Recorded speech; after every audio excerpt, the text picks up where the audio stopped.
اس کا چرچا مشورے کے بعد ساتھیوں میں ہے تو اس کی رائے اصلاح کے لیے فساد کی، اور اگر فیصلہ ہونے کے بعد کوئی بات دل میں آ رہی ہے اس کا طریقہ یہ ہے کہ امیر کی تنہائی کو تلاش کیا جائے۔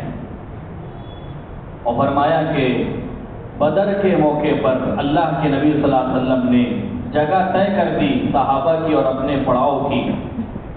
ایک صحابی تھے منذر ابن منذر، انہوں نے یہ دیکھا کہ جنگی ترکیبوں کے اعتبار سے یہ جگہ مناسب نہیں ہے، لیکن فیصلہ ہو چکا تھا۔ فرمایا اللہ کے نبی صلی اللہ علیہ وسلم کی تنہائی کے انتظار میں تھے، اور جب حضور کو تنہا دیکھا تو فوراً آپ کے قریب گئے۔ فرمایا اللہ کے نبی اگر یہ فیصلہ وحی کے ذریعے سے ہے تب تو کوئی گنجائش ہی نہیں ہے، اور اگر یہ آپ کی رائے سے ہے تو پھر یہ جگہ مناسب نہیں، فلاں جگہ مناسب ہے۔ ان کی رائے پر حضور نے پورا میدان بدل دیا۔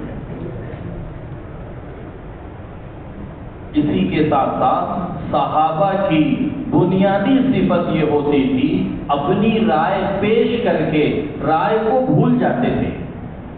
بقول حضرت جی دامت برکاتہم، رائے کو دے کر کے رائے کو بھول جانا یہ صحابہ کی صفت ہے، اور رائے دے کر کے رائے کو دل میں رکھنا یہ نفاق کی علامت ہے۔ بدر کے قیدیوں کے بارے میں مشورہ ہوا ان کا کیا کیا جائے۔ حضرت عمر رضی اللہ تعالیٰ عنہ کی مشہور رائے تھی کہ اللہ کے نبی ان کی گردن مار دی جائے۔ بہرحال مشورے میں طے ہوا کہ فدیہ لے کر کے چھوڑ دیا جائے۔ دوسرے دن حضرت عمر مسجد نبوی تشریف لے گئے، دیکھا اللہ کے نبی صلی اللہ علیہ وسلم اور حضرت ابوبکر رو رہے ہیں۔ حضرت عمر فرماتے تھے میں نے سوچا کہ میں بھی ان کے ساتھ رونے لگوں، لیکن دل کے اندر خیال آیا کہ وجہ تو پوچھنی چاہیے۔ تو فرمایا کہ میرے ساتھی کس وجہ سے رو رہے ہیں وہ وجہ بتائیں تاکہ میں بھی ان کے ساتھ رونے میں شریک ہو جاؤں۔ اللہ کے نبی صلی اللہ علیہ وسلم نے فرمایا عمر جو تمہاری رائے تھی وہی آسمانی فیصلہ تھا، اگر مشورہ نہ ہوتا تو یہ عذاب درخت کے قریب آ چکا تھا، تمہارے اور سعد ابن معاذ کے علاوہ اس عذاب سے کوئی نہیں بچ پاتا۔ حضرت عمر رضی اللہ تعالیٰ عنہ رائے دے کر کے اپنی رائے کو بھول چکے تھے۔ اسی کے ساتھ ساتھ اس کرسی پر جس ذمہ دار کو بٹھایا جائے جو ہمارے اپنے ذمہ دار ہے، بقول حضرت جی دامت برکاتہم اپنے ذمہ دار کا قولاً بھی اکرام ہو اور فعلاً بھی احترام ہو۔ فرمایا صحابہ کی سنت تھی قولی اور فعلی اعتبار سے اپنے امیر کے احترام اور اکرام تھی۔ فعلاً کیسے احترام کریں گے؟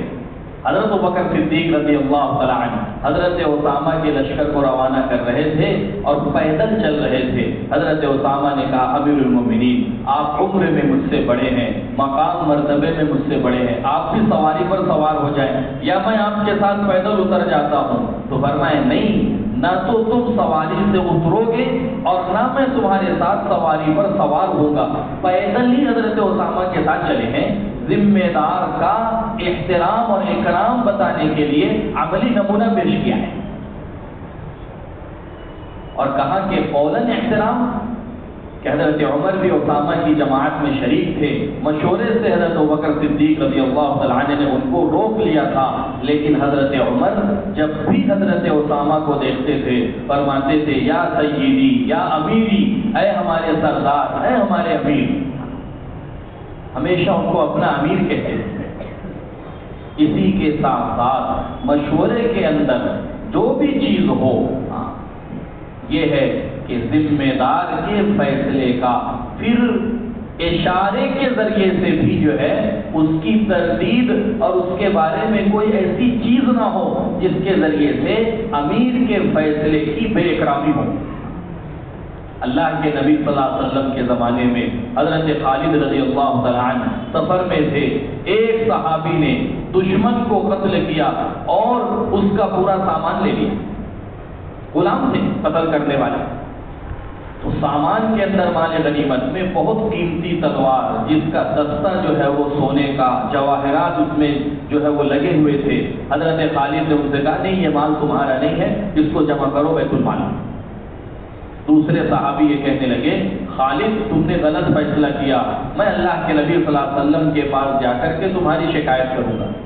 حضور کے پاس پہنچے، معاملہ آیا، اللہ کے نبی صلی اللہ علیہ وسلم نے فرمایا خالد نہیں، معاملہ تو یہی ہے، قاتل کو سارا سامان مقتول کا دیا جائے گا۔ پورا سامان اللہ کے نبی صلی اللہ علیہ وسلم نے دیا۔ تو جو صحابی جنہوں نے کہا تھا کہ خالد میں اللہ کے نبی سے تمہاری شکایت کروں گا، وہ اشارے سے کہنے لگے خالد دیکھا میں نے جو کہا تھا وہی فیصلہ ہوا۔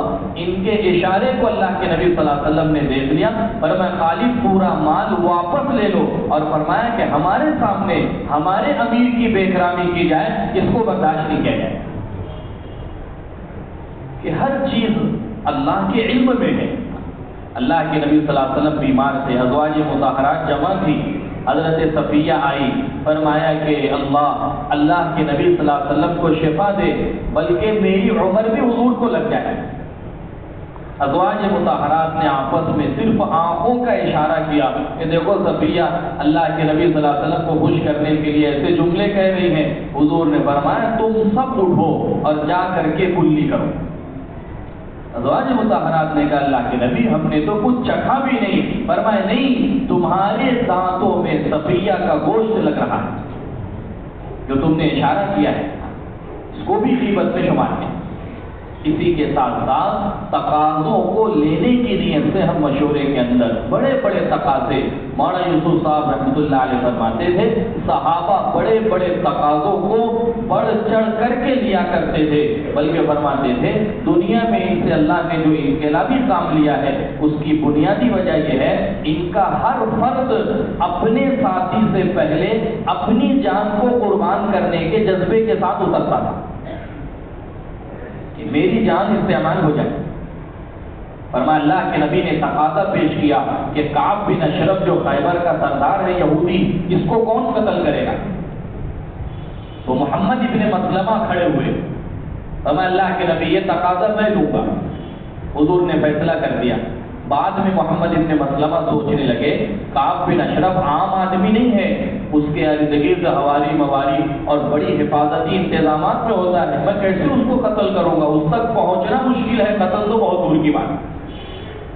مولانا یوسف صاحب رحمۃ اللہ علیہ فرماتے تھے اس تقاضے کو لینے کے بعد محمد ابن مسلمہ پر اس تقاضے کو پورا کرنے کی ایسی فکر سوار تھی کہ کھانا بھی چھوڑ دیا اور جو ہے آرام بھی جو ہے موقوف ہو گیا۔ مدینہ کی گلیوں میں روتے پھرتے تھے کہ یہ تقاضا میں نے لیا ہے یہ کیسے پورا ہوگا۔ حضرت فرماتے ہیں اس واقعے پر جو تقاضوں کو لے کر کے روتے ہیں اللہ تقاضوں کے پورا کرنے کے راستے ان پر کھولتے ہیں، اور جو تقاضوں کو لے کر کے جن کے اندر بڑائی آ جائے وہ اللہ کی طرف سے امتحان میں مبتلا کر دیے جاتے ہیں۔ محمد ابن مسلمہ نے اللہ کے نبی صلی اللہ علیہ وسلم نے ان سے بلا کر ایک جملہ یہ بھی کہا تھا اس تقاضے کو پورا کرنے میں اگر تم کو کوئی کفریہ شرکیہ جملہ کہنا پڑے تو اجازت ہے۔ یہ گئے کعب بن اشرف کے پاس، آواز دی، باہر آیا، کہنے لگے کہ ہمارے پاس جو نبی آئے ہیں نا آئے دن ہم سے مال کا مطالبہ کرتے ہیں، اتنا مال ہم ان کو دے، ابھی پھر ہم سے انہوں نے مال مانگا ہے، میں کہاں سے مانگ دوں، آپ سے ادھار لینے کے لیے آیا ہوں۔ سارے جملے کفریہ کہیں، لیکن حضور نے اجازت دی۔ کعب بن اشرف نے کہا میں مال تو دے دوں گا لیکن گروی کیا رکھو گے؟ کہا جو آپ کہو۔ کہا اپنی بیوی گروی رکھ دے۔ کہا تم اتنے خوبصورت ہو میری بیوی فتنے میں پڑ جائے گی۔ کہا اولادوں کو گروی رکھ دے۔ میں میری اولادوں کو لوگ تانا دیں گے کہ اس کے باپ نے تھوڑے سے مال کے لیے اولادوں کو گروی رکھ دیا، اور میں پھر کیا چیز؟ کہا میرے پاس ہتھیار ہے، اگر کہو تو وہ گروی لا کر کے رکھ دوں گا۔ کہا بہت اچھا ہے، کل لے کر کے آ جاؤ۔ دوسرے دن وہ ہتھیار لے کر کے آئے، آواز دی۔ کعب بن اشرف کی بیوی کاہنہ تھی، اس نے کہا کہ اس آواز سے خون ٹپکتا محسوس ہو رہا ہے۔ خیر کعب بن اشرف نے کہا نہیں وہ تو میرا دوستانہ ہے، تعلق ہے، وہ تو ہتھیار گروی رکھنے کے لیے آیا ہے۔ نکلا آیا، حضرت محمد ابن مسلمہ کہنے لگے کعب تیرے سر کے اندر سے تو بڑی عمدہ خوشبو آ رہی، کون سا عطر کون سی خوشبو لگائے؟ کہا نہیں خوشبو نہیں، عرب کی خوبصورت ترین لڑکی میرے پاس ہے، یہ اس کی خوشبو ہے۔ کہا سنگھاؤ تو صحیح، تو اپنا سر آگے کیا، اس کو سونگھا۔ پھر دوبارہ کہنے لگے کہ خوشبو پھر سے سونگنا ہے، تو پھر اس نے سر آگے کیا تو بال کو پکڑا اور چچا زاد بھائی کو اشارہ کیا، اس نے تلوار ماری، سر جدا کر دیا۔ اللہ کے نبی صلی اللہ علیہ وسلم کے پاس آئے، اللہ کے نبی صلی اللہ علیہ وسلم جب سے محمد ابن مسلمہ اس تقاضے کو پورا کرنے کے لیے گئے تھے، حضور مسجد نبوی میں نماز میں تھے اور حضور اللہ کی طرف متوجہ تھے۔ جیسے ہی محمد ابن مسلمہ آئے، اللہ اکبر